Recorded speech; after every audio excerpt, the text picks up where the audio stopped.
Welcome back mga kabayan. Nagbabalik po muli ang inyong lingkod upang magbigay sa inyo ng mga bago at nagbabagang mga balita. Nagsalita na nga itong si Atty. Trixie Cruz Angeles laban sa mga pulpolitikong walang ginawa kundi sirain ang bansa at gutumin ang taong bayan. Tila ba nilabas ni Atty. Trixie lahat ng kanyang saloobin sa prayer rally ni self-proclaimed Son of God at peking pastor na si Apollo Kibuloy at tila ba walang preno ang kanyang bira at ang kanyang bibig dito kila virus ng Senado, Tambaluslos Romualdez at kay ahas ng Malacanang na si Liza Smugs. Hindi na nga makatakas itong mga ito sa gupit at galit nitong isa sa mga pinagkakatiwalaan ni Tatay Digong na kanyang staff noong siya pa ay nakaupo bilang isang presidente ng ating bansa.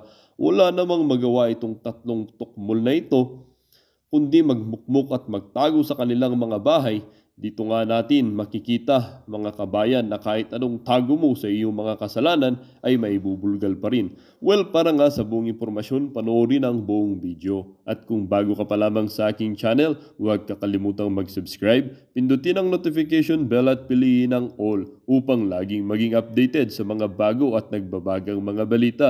Para sa mga solid viewers naman natin dyan, maraming salamat po sa patuloy na pagtangkilik sa ating channel. Tuloy lang po ang mga laban mga kabayan patungo sa kinabukasan ng ating bansa. Apollo Kibuloy, hindi ba popular yung decision na yan sa ating mga kababayan? Ito pong mga ganyang klaseng politiko, pinakikiramdaman po nila ang sentimiento ng sambayanan. Pero mamaya po, sige, bigyan po natin siya ng benefit of the doubt. Alamin po natin kung ano nga ba yung pumasok sa kanyang kalooban, sa kanyang utak, bakit siya biglang kumambyo pa atras. Nauna na pong inanunsyo na kasama siya dito sa mga grupo na ayaw makontempt itong si Pastor Apollo Kibuloy. Maya-maya, bigla po siyang kumambyo pa atras. Aalamin po natin, hihimayin po natin yan. At ayan, isa rin po to. Parehas lang po yung mga kababayan. Unahin na po muna natin itong kay Senator dating Senator Ping Lacson. Ito po kasi si DJ Chacha, meron po siyang meron pong tweet itong si DJ Chacha. No, meron pong tweet itong si DJ Chacha dito sa X. Ang sabi po nitong si DJ Chacha, kapag public official ka, dapat mauuna ang interes ng taong bayan, hindi ng malalapit mong kaibigan o kaanak. Kung bias ka sa close friend mo, wala kang karapatang maging public official. Boom. Boom panot kayo ngayon kay DJ Chacha. Totoo naman 'yon. Dapat po talaga kung ikaw nasa pamahalaan wag naman kayo masyadong garapal. Hindi pa ba kayo mga milyonaryo? Hindi pa ba kayo mga milyonaryo kayong nakapaligid dito sa administrasyon na to? Pakainin nyo naman yung ating mga kababayan. Kayo na lang kumain. Akala nyo kayo lang marunong kumain eh. Daming nagugutom. Hoy! Umayos-ayos kayo dyan sa gobyerno. Pansin na po yan. Yung mga malalapit lang dito sa pamilyang mga Marcos na to, sila lang nakikinabang. Mga kamag-anak, pinsan, kaibigan. Ang sagot po nitong si dating Senator Ping Lacson, tayo boboto natin yan si Lacson. Kahit pa paano naman, kung ikukumpara natin yan dito sa mga ibang mga senador ngayon, sa tingin natin mas meron siyang kapabilidad at merong prinsipyo para gumawa ng mga desisyon dyan sa Senado. Di kagaya ng mga ibang senador dyan. Mabibigla na lang tayo pagka nagsalita sila, senador pala siya. Kailan siya naging senador? Diba? Ganun si Lito Lapid, magugulat ka na lang bigla, senador pala si Lito Lapid. Ang sabi po nito si Senator Ping Lacson, agree. Part of the hazard of public service is losing old friends and creating new enemies. I've learned to accept that hard reality long time ago.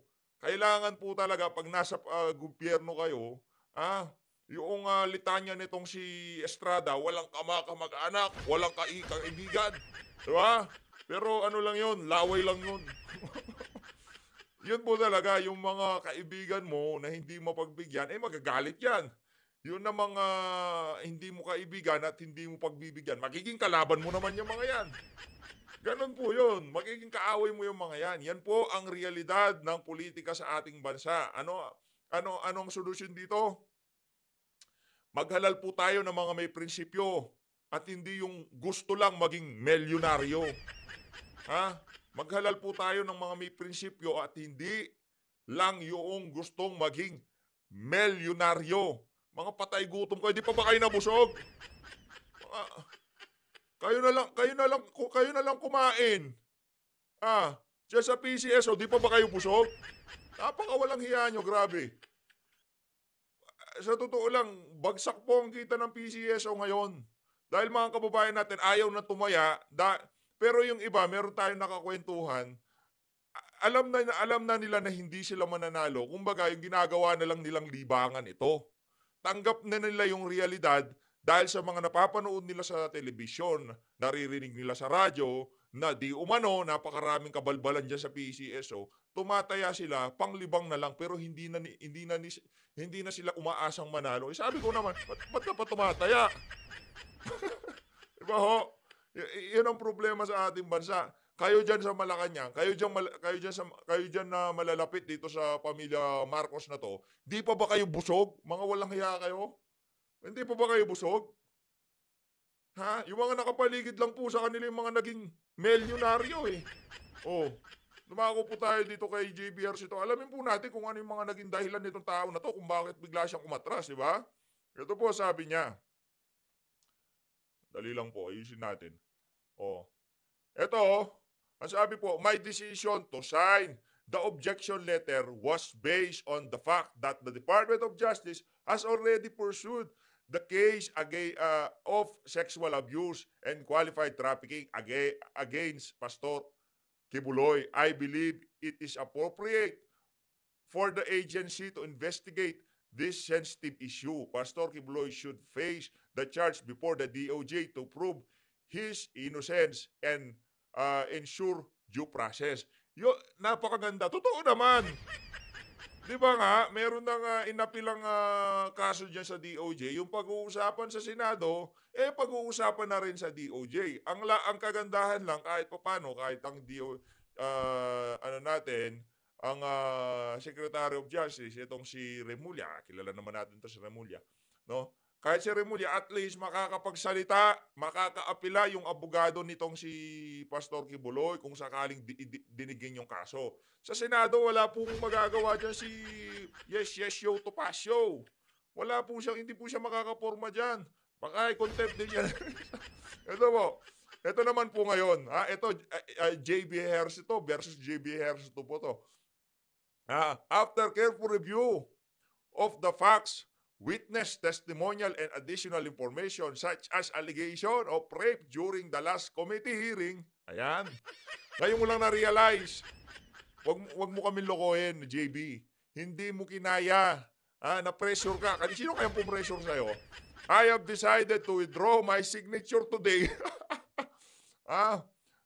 Furthermore, my consultation have revealed strong precedent indicating that ongoing case can still heard and investigate in the Senate. This means Pastor Kibuloy will get an opportunity to present his side. Saan?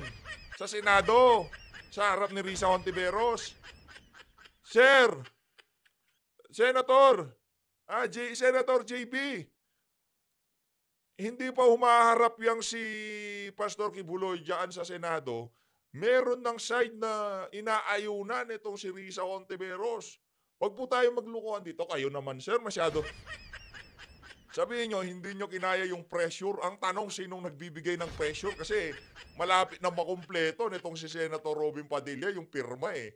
Di ba? Malapit niya na po makumpleto yung pirma. Ngayon, di po natin mawari kung ano yung katalinuhang consultation, sinong nagbigay sa'yo ng advice na bawiin mo yung pirma mo dito sa ano na to, dito sa, ano tawag dito? Objection letter. Kayo na po mga kababayan. Kayo na pong bahala dyan kay JB. Next election, mga hindi natin ikakampanya. Sa bagay, ito ba si JB? Ay, 6 na taon po yan. Kahit mag-ipal yan, wala tayong magagawa. Ala Risa Hontiveros po yan si JB. Matagal-tagal pong magiging senator yan. Magkakasabay sila eh. Si Jinggoy, si Senator Jinggoy, Senator Robin, itong si JB wala pong ano yan. Hindi po good one yan, hindi siya the good one, no? No good one. Para tayo, para tayo nagiging ano dito Chinese na tayo. No good one. Okay. At ngayon po ay tayo po'y mapalad. Dahil kasama po natin ngayong gabi at magbibigay din ng kanyang saloobin sa kasalukuyang pamahalaan. Mga kababayan, makakasama po natin ngayong gabi ang dating Presidential Communications Secretary ng kasalukuyang administrasyon. Ayun, ito na po magsasalita na. Si Atty. Walang iba kundi ang putihing kaibigan ng SMNI, si Atty. Trixie Angeles. Ayun. Idol natin yan. Magaling yan, magaling. Mahusay po yan si Atty. Trixie. Mahusay.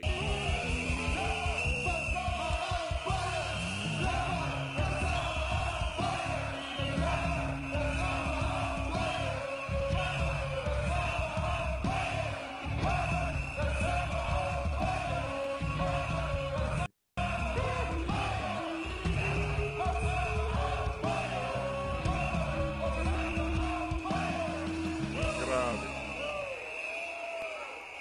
Ayan na po si Atty. Trixie na to. Atty. Trixie.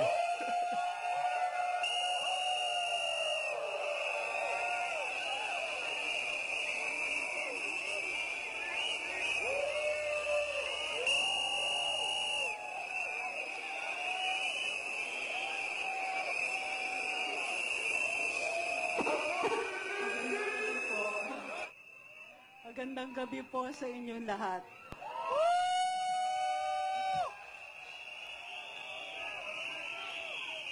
Ako po si Trixie Cruz Angeles, dating kalihim ng press. Yes! Nandito ako para makibaka sa inyo. Tayo rin po naman nakikibaka tayo sa kasama nitong mga tao na to sa pinaglalaban nilang free speech. Diyan sa panggigipit sa SMNI. Nakikisali po tayo diyan sa pamamagitan ng pamamahagi nitong mga ganitong klaseng video. Kasi po ang ginawa lang naman ng SMNI dito, tinanong lang ang travel expenses nito si Martin Romualdez. Paano na lang pagka naging presidente itong tao na to? Di ba? Nakakatakot po. Nakakatakot. Di na matanong.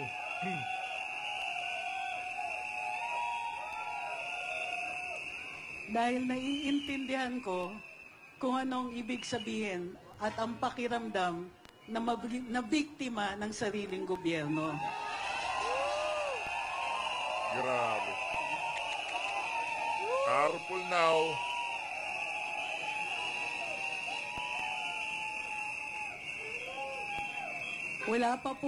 Hindi pa po nakakadalawang buwan, tinanggal po ako sa trabaho.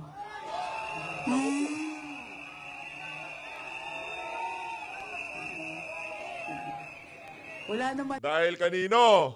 Kay Smugs ba? akong ginawa. Wala rin naman po akong kasalanan direkta. Pero mas ninais ko na rin umalis kesa mapagbantaan pang mawalan ng trabaho ang higit 100 mga empleyado dun sa pinapasukan ko. Grabe. Napakawalang hiya po ng mga nasa Malacanang ngayon. Grabe. Napakawalang hiya. Pumupunta tayo sa eleksyon para mamili ng pinuno. Hindi natin inaasahan kapag ang pinuno na yon o ang pamunuan, sila mismo ang gagamit ng dahas sa sariling tao. Sila mismo Grabe. ang lumalabag sa saligang batas. Sa dami ng problema ng bayan, pagkain, tubig, kuryente, transportation, internet, trabaho, edukasyon, kulang ang pondo. Parati na bumalik na tayo sa mga araw na tuwing may hinihingi tayo, sasabihin walang pondo para doon. Pero may pondo para dun sa kaduda-dudang 500 billion na ayuda. Yun! Naku po. Yan na nga ba sinasabi natin dito? Hindi lang po itong rally na to, hindi lang po ito about doon sa contempt. Sobra na po ang pagmamalabis na ginagawa nitong administrasyon nitong si Marcos Jr. At hindi po tayo magtataka kung sa mga susunod na panahon, sunod-sunod yung mga ganyang klaseng rally, maglalabasan yung ating mga kababayan para maglabas ng saloobin dito sa ginagawa nitong administrasyon nitong si Marcos Jr. At tila may pondo para sa charter change. Naku po. Problema, yan tayo. mahal ang pagkain. Nagmahal ang tubig. Nagmahal ang kuryente. Ang mahal ng transportation cost. Ang reseta nila sa atin, charter change at term extension. Bagong Pilipinas, mahal ang bigas! Bagong Pilipinas, mahal ang bigas! Bagong Pilipinas, mahal ang bigas! Bagong Pilipinas, mahal ang bigas! Bagong Pilipinas, mahal ang bigas! Bagong Pilipinas, mahal ang bigas! Bagong Pilipinas, mahal ang bigas! Pinoproblema natin mga basic, mga kailangan natin para lang mabuhay. Ang pinoproblema ng pamunuan, yung mga taong nagka-criticize sa kanila. Naku po. Ang pinoproblema nila, paano sila tatagal sa pwesto. Ang pinoproblema nila, paano pa makakuha ng mas maraming pera. Hirap na po ang taong bayan.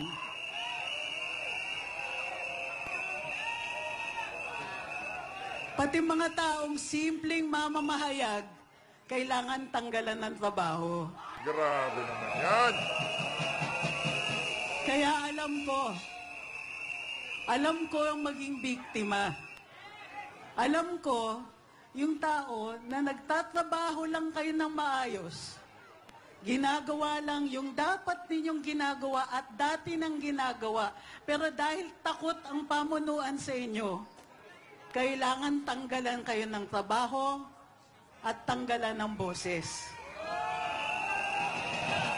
Justisya! Justisya! Justisya! Justisya! Justisya! Justisya! Justisya! Justisya! Justisya! Pinagagalak ko po, makita ko yun lahat ngayon. Hindi lang dahil buhay na buhay ang demokrasya, pero dahil panahon na kung tinatanggalan tayo ng boses, titindigan natin ang ating karapatan. Ayun. Laban kasama ang bayan!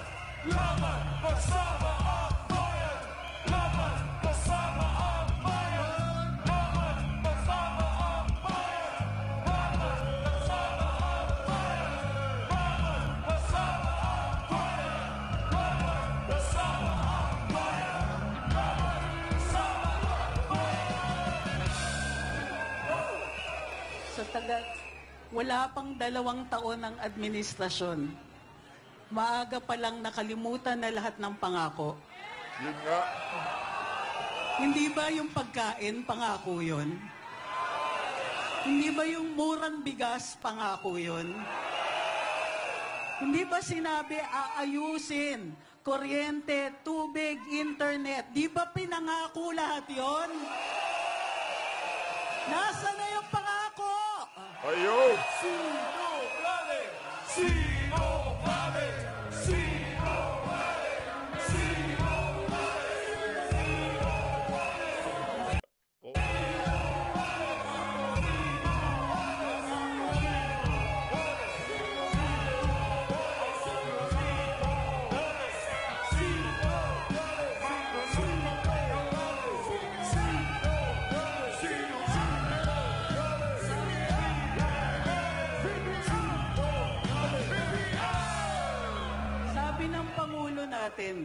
at ito naaalala ko, sabi ng Pangulo natin, nakakaintindi siya sa mga taong naging biktima ng kawalan ng hustisya. Yung dating biktima, nambibiktima na ngayon. Correct. Ang galing talaga nito si Atty. Trixie, ibang klase. Ibang galing.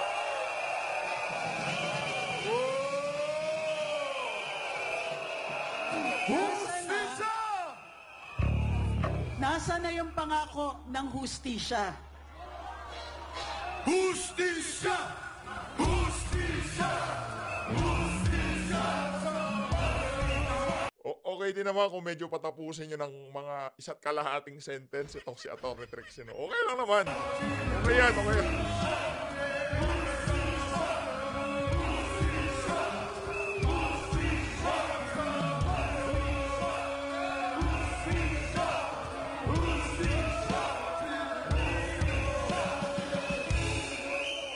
Sana Ayos. konti man lang compassion, konti man lang simpatiya. Simpatya. Marami sa atin naghihirap. Correct. Maraming naghahanap ng murang bigas. Maraming hindi na kaya bayaran yung kuryente at tubig. Pero pa buwan-buwan nakikita natin nakasakay sa eroplano panay ang biyahe. Naku po, ito na to. Mag-uumpisa na po. Nag-umpisa na. Kasi itong si Atty. Trixie di bumabatikos, hindi po ito bumibira sa administrasyon ni Marcos Jr. Nagsalita na po. Ito na po ito na. Yung ngayon na talaga maglalabasan yung mga vlogger na opposition. Tayo naman, mula noong nakita nating medyo tagilid talaga tayo dito sa administrasyon na to wala po sablay talaga tong si Marcos Jr. Hindi mo pera! Hindi mo pera!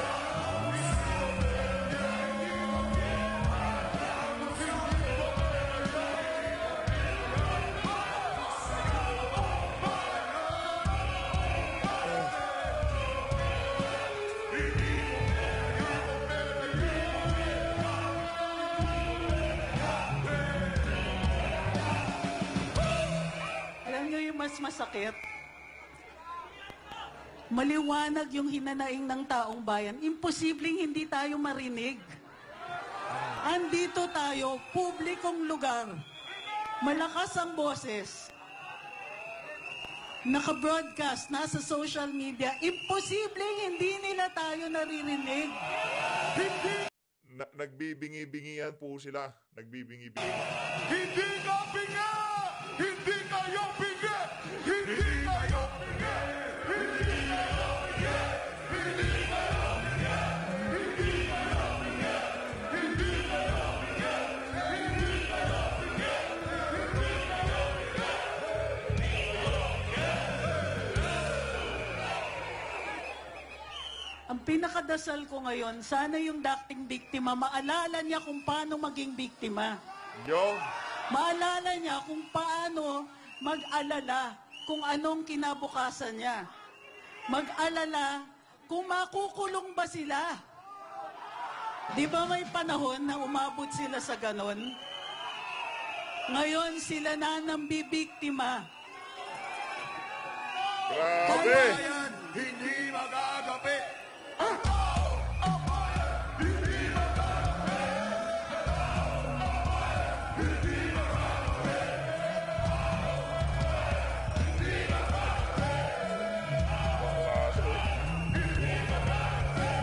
Daming tao. Daming tao.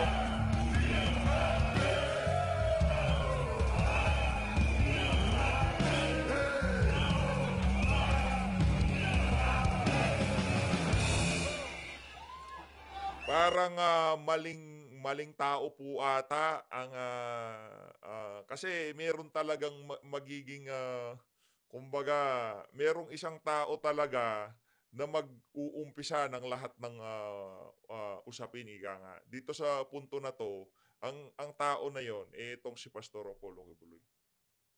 Naku po.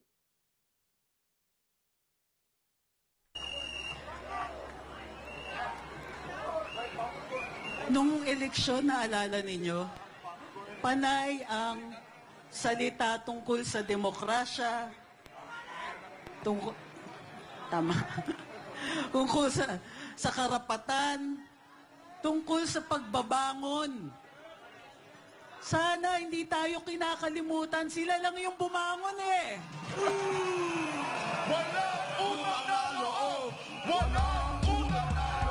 Walang utang na loob.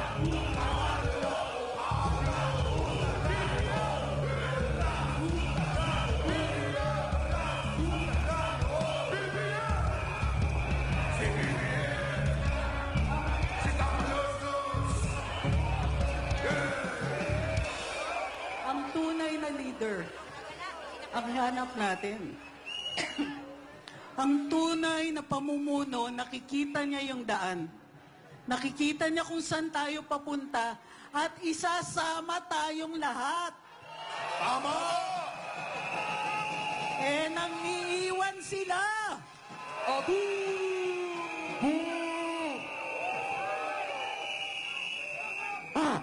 Ngayon ang panahon, ngayon po yung panahon na lahat tayo magsama-sama, makiisa. Kaya kinagagalak ko po na nakikita kayo ngayon. May kasama pala ako. Laban kasama ang bayan!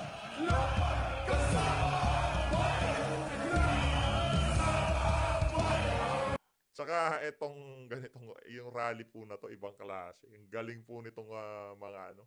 Talagang yung pagcha-chant nila nakakabuhay ng dugo. Pagka napapanood to ng mga kababayan natin sa television, naku po.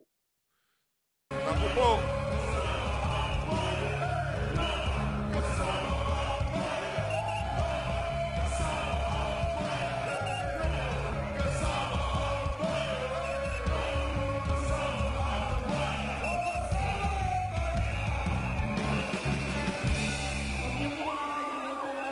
Wala na akong boses eh. Maraming salamat. Ano ko? Pero bago ang lahat, phone. Bago ang lahat, gusto kong maalala itong moment na ito. Kasi,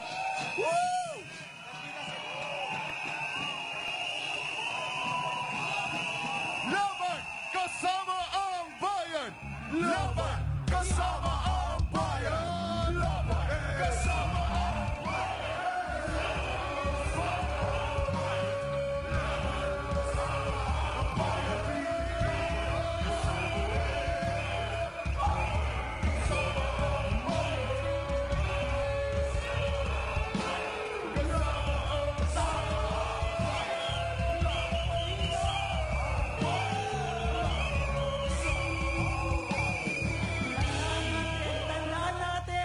tandaan natin lahat, dito ang simula ng pagbabago.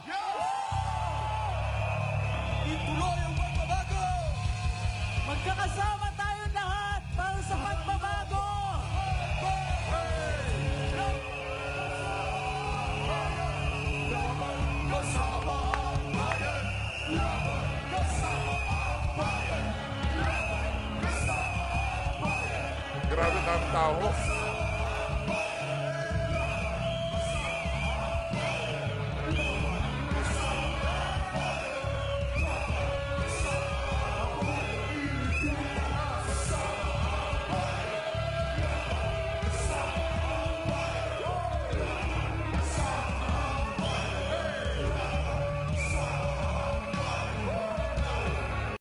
Ayun na nga no, mga kabayan, dito na po natatapusin ang ating reaction video. Maraming salamat po sa walang sawang pagsuporta sa PH Blake. Mag-ingat po kayong lahat. To God be the glory. Hasta la vista, baby. Dito sa administrasyon ni Marcos Jr., nag-umpisa na ang totoong laban. Ha? Wag na kayo magbingi-bingihan dyan sa Malacanang dahil lumalabas na po yung ating mga kababayan. Maling tao yung binangga nitong mga mga abusado sa gobyerno. Yung si Tiebes, walang nangyaring ganyan. Yung si Bantag, meron kaso hindi ganyan kalaki. Pero dito po kay Pastor Apollo Quibule, ibang Sa napanood niyong video mga kabayan, ano naman po ang inyong mga opinyon? Ang ating comment section ay bukas para sa inyong mga komento at reaksyon. huwag kakalimutan, do not let your thoughts left unspoken. As citizen of this country, your opinions matter. Huwag pong mahihiyang magbigay ng inyong mga saloobin, mga kabayan. At syempre, huwag nyo din pong kakalimutan i-share ang video ito upang ang inyong mga kaibigan at kapamilya ay maging aware din sa kung anong nangyayari sa ating bansa. Huwag din kakalimutang mag-iwan ng like. Hanggang sa muli!